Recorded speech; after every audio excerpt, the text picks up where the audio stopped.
So the question is, what changes do you feel need to happen? And that's a good question, because the city council is responsible for city business, and the school board is responsible for the things that happen at the school system. That doesn't mean we can't be strong partners. And I just have to be honest with you, under Mayor Wright's leadership, I mean, we literally got thrown off the stage at graduation because of his poor relationships with the school system. And it was embarrassing, but that's the mayor. The reality is that I championed after school and before school programs. I championed Measure W. I co-authored, along with Councilwoman Monica Wilson, the measure that brought us an additional millions of dollars to our city to ensure that we invested, of course, in our police department, but that we allocated money for youth programs and after-school activities. And we're continuing to do that. I came up with the proposal. My opponent will try to take credit for it. I came up with the proposal to develop the youth services coordinator that is going to develop the programs in partnership with our schools.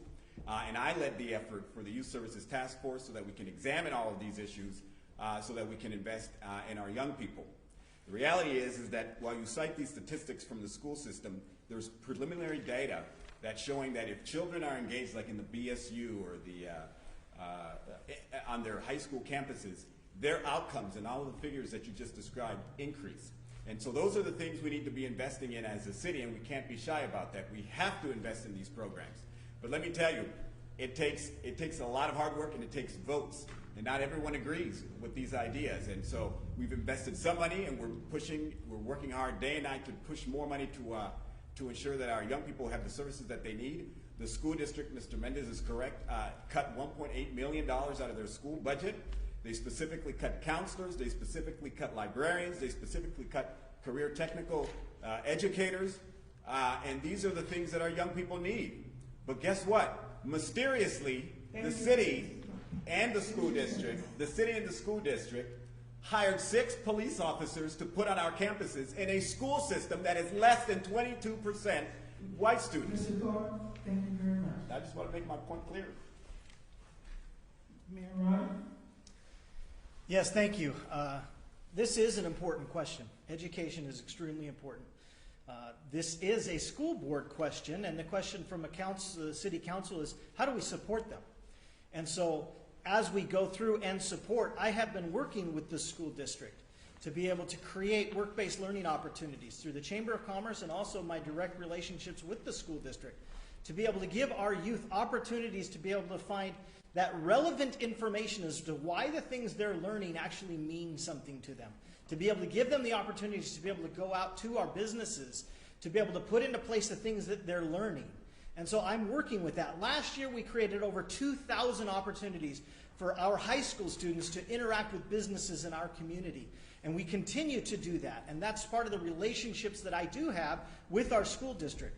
When it comes to the rocky relationship that we have, I will say that one of the problems that I have is I believe in school choice. And so in school choice, we have school choice. Whether you want to believe it or not, we have school choice right now. We have school choice for those people that have money. They get to choose to send their kids to private school. They get to choose to take their kids with them to work and have them educated in another community. But those low-income students in our community don't have that same school choice. And so I'm for school choice. And so the rocky relationship that came out was because that I was fighting for our students instead of our teachers. I was fighting for our students to be able to have that same opportunity to be able to choose to go to the best schools.